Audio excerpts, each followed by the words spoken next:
فأنا ناصح لإخواني بالصدع بالحق تبيض وجوههم. السكوت في مسألة الحزبية يضرها، فاصدع بما تؤمر وأعرض عن المشركين.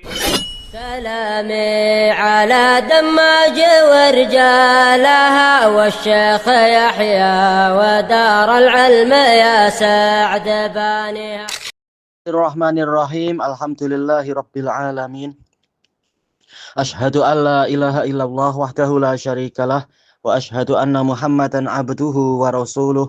Allahumma shalli ala Muhammadin abdika wa rasulik wa ala alihi wa ashabihi ajma'in, amma ba'd. Ada pertanyaan, bagaimana apabila seorang wanita yang telah memiliki suami dan anak-anak tetapi diminta untuk selalu menjaga dan berkhidmat kepada ibunya, padahal masih ada saudara-saudara yang lain yaitu para lelaki. Sementara wanita ini kalau di negerinya dia tidak mampu untuk menghadiri majelis ilmu, lingkungannya juga lingkungan Sufiyah Asy'ariyah dan sangat tidak membantu untuk menuntut ilmu syar'i dan menegakkan sunnah nabawiyah. Dia ingin pergi ke negeri yang lain, yang di situ ada majelis ilmu, yang di situ dia, suaminya dan putra-putranya, anak-anaknya mampu untuk menuntut ilmu dengan baik dan juga hidup di lingkungan sunnah. Apa yang harus dia lakukan sementara saudara-saudaranya itu ingin dirinya lah yang merawat si ibu dan ibu juga ingin dialah yang merawat. Baik. Maka jawabannya dengan memohon pertolongan pada Allah dilihat dari beberapa aspek. Aspek pertama adalah kewajiban untuk beribadah, yang mana Allah Subhanahu wa taala telah berfirman, "Wa ma khalaqatul jinna wal insa illa liya'budun." Dan tidaklah aku menciptakan jin dan manusia kecuali agar mereka menyembahku. Sementara peribadatan tidak diketahui sebagaimana mestinya kecuali dengan ilmu. Sehingga menuntut ilmu itu adalah wajib demi melaksanakan tauhid sebagaimana mestinya, melaksanakan syariat, fikih dan seterusnya sebagaimana mestinya. Berapa banyak di dalam Al-Quran Allah Ta'ala menyebutkan fa'lam atau i'lamu atau wa'lamu dan seterusnya. Kemudian menyebutkan akidah atau menyebutkan perkara-perkara fikih dan seterusnya. Menunjukkan wajibnya memiliki ilmu. Dan kaidah fiqhiyah telah menyebutkan mala yatimul wajibu illa bihi fahuwa wajib. Perkara yang mana kewajiban tidak sempurna dengan itu, maka perkara itu juga menjadi wajib. Berarti menuntut ilmu adalah wajib. Tatkala perkara tadi tidak didapatkan di negerinya dan si lelaki itu mampu, si suami mampu untuk membawa keluarganya pergi ke negeri yang lain untuk menuntut ilmu, maka itu sampai masuk kepada kewajiban selama memang dia mampu untuk safar. Itu dari satu sisi. Dari sisi yang lain, Allah Ta'ala telah berfirman kepada para wali, ya ayyuhalladzina amanu qu anfusakum wa ahlikum naro. Wahai orang-orang yang beriman, peliharalah diri kalian dan keluarga kalian dari api neraka. Dinukilkan oleh Imam Ibnu Katsir rahimahullahu ta'ala dari Ali ibni Abi Thalhah, dari Ibni Abbas, maksudnya adalah yaitu melindungi mereka dengan cara mendidik mereka dan seterusnya. Demikian pula dinukilkan dari Ali bin Abi Thalib, maksudnya adalah didiklah mereka dengan ilmu-ilmu syariat agar mereka mengenal Allah, takut kepada Allah dan seterusnya. Kalau memang mampu mendidik sendiri, maka itulah yang semestinya. Kalau tidak mampu karena perlu untuk mencari nafkah dan mencarikan lingkungan yang baik, maka tentunya itu yang wajib dilakukan. Baik, itu sisi yang kedua. Berarti memang ini adalah wajib demi keselamatan diri dan keluarga. Kalau orang-orang lain menyelisihi sunnah, menyelisihi tauhid, dan bahkan menyelisihi ketaatan-ketaatan karena mengekor kepada ustadz-ustadz atau kiai atau ulama yang fasik dari orang-orang Asy'ariyah Sufiyah, maka mestinya kepala keluarga yang sudah tahu kebenaran, dia wajib melindungi keluarganya itu. Kalau lingkungannya tidak baik, maka hendaknya dia meninggalkan lingkungan itu.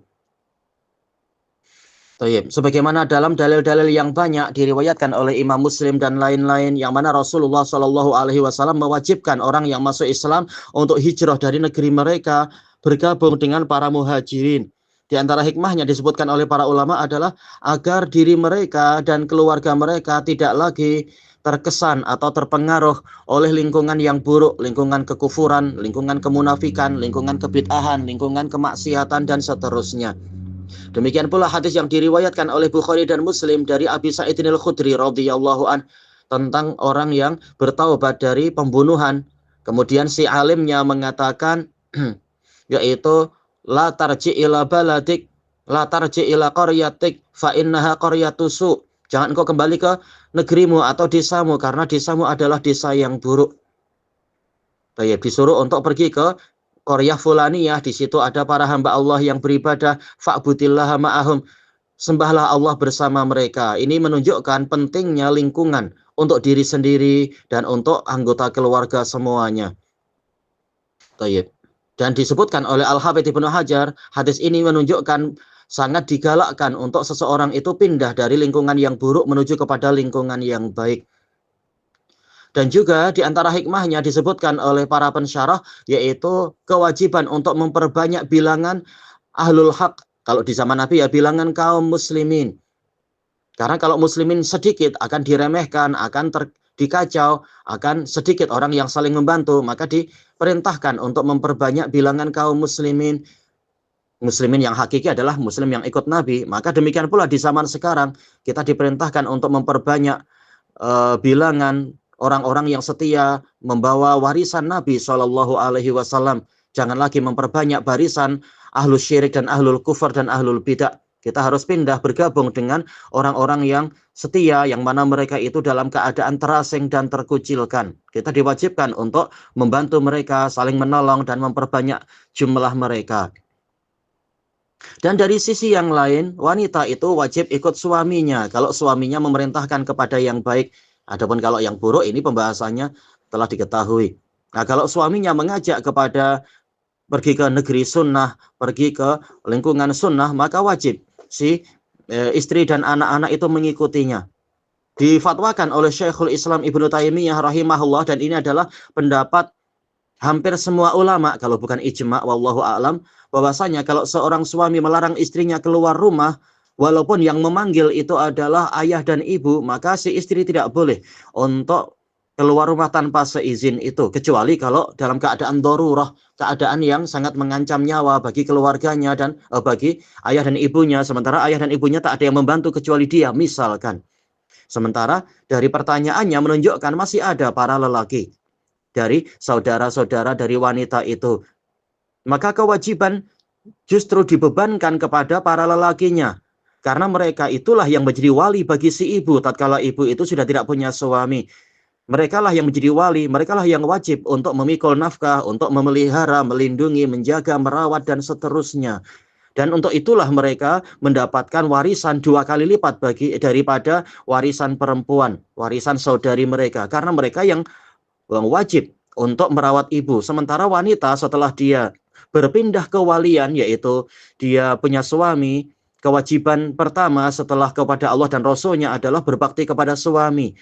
Tidak lagi dia wajib untuk merawat ibunya dan seterusnya, karena ini adalah kewajiban wali, yaitu lelaki. Jadi yang wajib adalah mereka. Apalagi mereka masih di negeri yang sama, mereka yang wajib.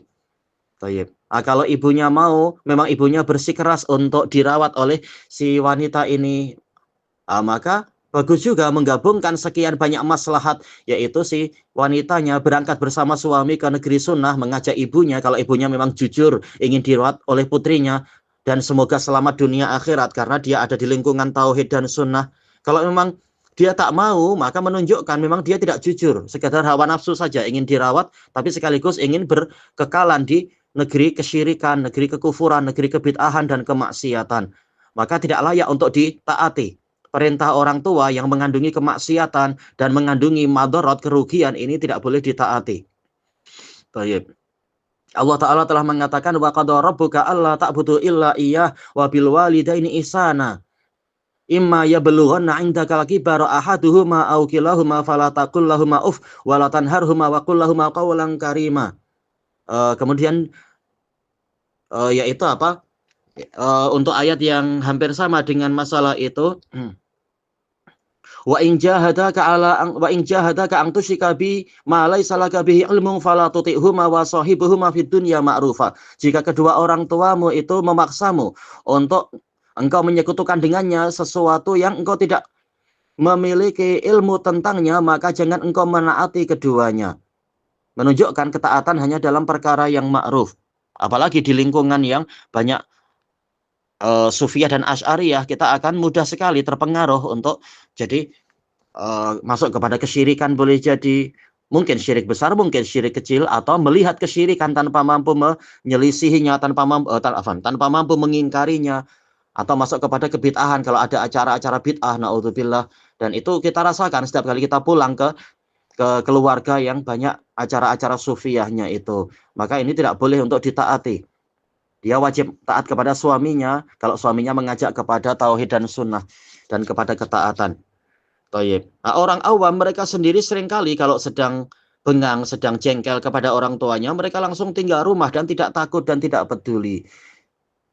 Tidak peduli dicaci atau apa. Nah, kita lebih berhak untuk yang seperti itu. Apabila lingkungan rumah adalah lingkungan yang buruk, kita lebih berhak untuk meninggalkan rumah itu. Sementara orang tua tidak dalam keadaan darurah, masih ada para lelaki dan wanita memang tidak wajib menafkahi dan merawat orang tuanya ketika dia sudah ada suami. Suami adalah wajib diutamakan. Baik. Demikianlah gambarannya. Kalau mungkin dimusyawarahkan baik-baik, itulah yang terbaik.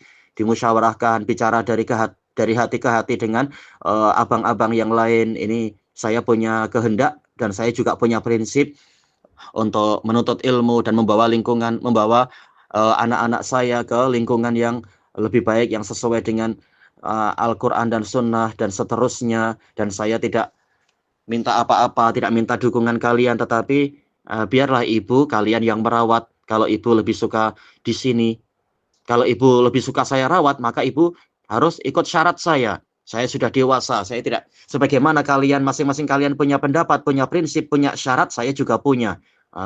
Bersikap tegas seperti itu baik. Biar kita tidak diinjak. Karena terkadang yang sudah mengaji memang diinjak karena diwajibkan untuk berbakti, diwajibkan untuk apa. Sementara yang durhaka, yang awam biasanya malah seakan-akan tidak seberapa diwajibkan. Dia berani menengking orang tua, berani membantah, berani marah-marah. Dan orang tua terkadang tidak berani mengatakan, kenapa kamu durhaka, kenapa kamu gini. Tapi yang ngaji biasanya malah disindir-sindir sama orang tua. Katanya ngaji itu menyuruh untuk taat, kenapa jadi gini. Sebagaimana orang awam mampu untuk membantah, kita yang mengaji lebih layak lagi untuk membantah sesuai dengan dalil, bukan karena hawa nafsu. Baik. Istikharah, kemudian Allah Ta'ala telah mengatakan wa idza azamta fatawakkal 'ala Allah. Baik, apabila engkau telah membulatkan tekad, maka bertawakallah kepada Allah, yaitu jalankan apa yang menjadi tekadmu untuk mengikuti sunnah, untuk memelihara dan melindungi anak-anak, sambil mungkin suatu ketika ziarah kepada orang tua atau sering-sering menelpon dan seterusnya. Wallahu a'lam, walhamdulillahi rabbil alamin.